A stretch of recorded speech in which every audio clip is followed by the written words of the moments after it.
Assalamualaikum warahmatullahi wabarakatuh. Saya Dwi Rikitaningrum akan berpresentasi mengenai tentang konsep aset dalam pelaporan keuangan.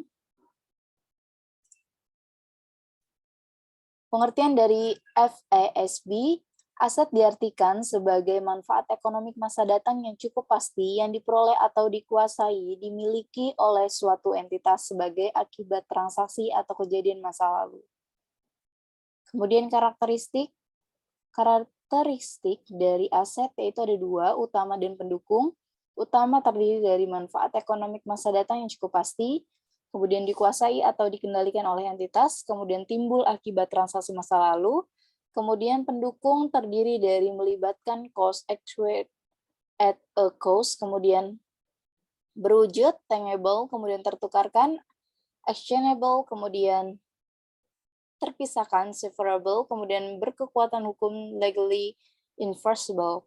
Kemudian pengukuran, yaitu penentuan jumlah rupiah yang harus diletakkan pada suatu objek aset pada saat terjadinya, selanjutnya sebagai data dasar untuk mengikuti aliran fisik objek tersebut. Kemudian contoh dari entitas A membeli bahan baku 1.000 kg dengan harga per kilogram 10.000, biaya pengiriman sebesar 500.000, kemudian dari ilustrasi ini harga bahan baku sebesar 10.000 dikali 1.000 sama dengan 10 juta, ditambah 500.000 dan sama dengan 10.500.000 atau 10.500 per kilogram. Dari pengukuran atas aset bahan baku, selanjutnya diadakan penelusuran atas bahan baku dengan tujuan untuk mencatat dalam rangka mengikuti aliran fisik aset berupa alokasi, distribusi, dan penggabungan untuk kepentingan internal atau manajerial atau kepentingan penentuan kos aset. Kemudian pengakuan dari FASB 1984 Statement of Financial Accounting Concept nomor 5, yaitu definition, keterukuran, measurability, kemudian relevancy, relevance, kemudian reliabilitas atau reliability. Kemudian suatu item dapat diterima pada struktur akuntansi apabila memenuhi definisi sebagai elemen laporan keuangan.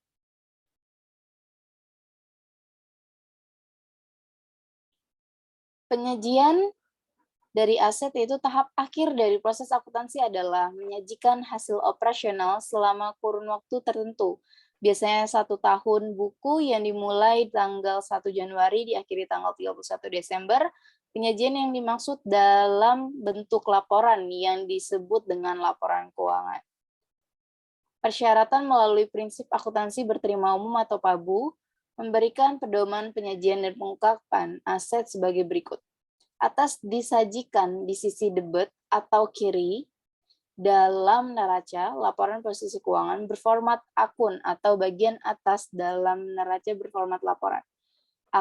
Aset diklasifikasikan menjadi aset lancar dan aset tetap. Kemudian aset diurutkan penyajiannya atas dasar likuiditas atau kelancarannya. Yang paling lancar diurutkan yang pertama. Kemudian kebijakan akuntansi yang berkaitan dengan pos-pos tertentu harus diungkapkan.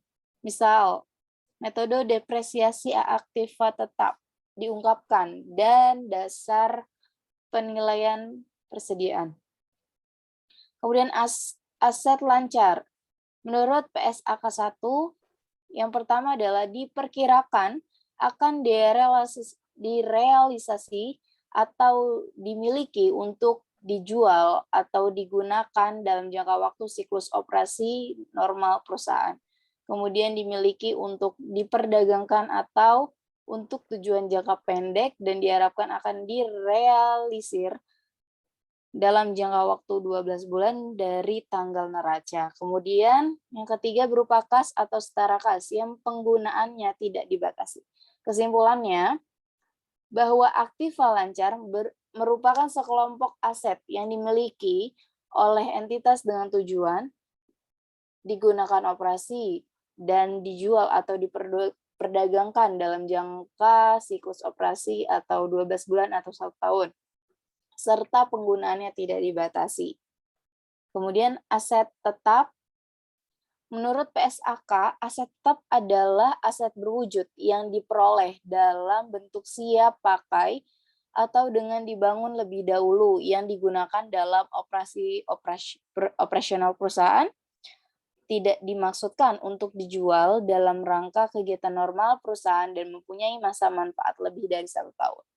Diklasifikasikan aset tetap ini menjadi objek secara nyata nampak dapat dilihat. Kemudian objek tersebut siap digunakan, diperoleh dengan dibeli atau dibuat sendiri. Kemudian yang ketiga, digunakan untuk operasi bukan untuk dijual. Yang keempat, memiliki manfaat lebih dari 1 tahun atau 1 periode. Aset tetap terdiri yaitu cara memperoleh aset tetap ini ada 3. Yang pertama itu aset tetap diperoleh dengan pembelian tunggal, kemudian aset tetap diperoleh melalui pembelian gabungan atau lump sum, kemudian aset tetap baru dibangun dengan terlebih dahulu menjual atau menghancurkan aset lama. Untuk aset yang diperoleh melalui pembelian gabungan, maka harga gabungan dialokasi pada aset berdasarkan perbandingan nilai wajar dari masing-masing aset.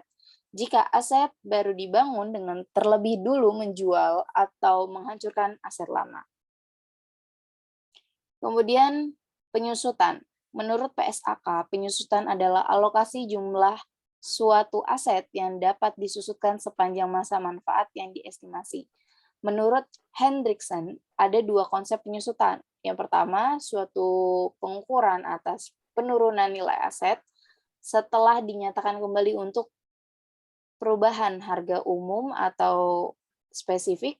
Kemudian yang kedua, alokasi harga perolehan atau dasar yang lain berdasarkan manfaat yang akan diperoleh pada setiap periode.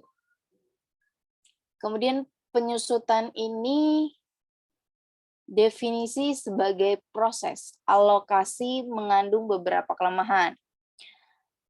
Definisi ini bersifat sintaktik dan tidak mempunyai arti dalam dunia nyata. Kemudian timbul keraguan tentang pemilihan periode alokasi, apakah sepanjang aset itu diniatkan untuk digunakan.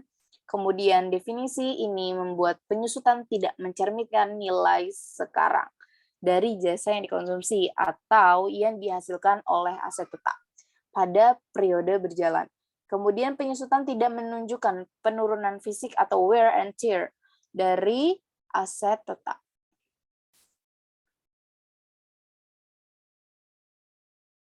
Sekian dari saya, Dwi Regita Ningrum. Terima kasih. Wassalamualaikum warahmatullahi wabarakatuh.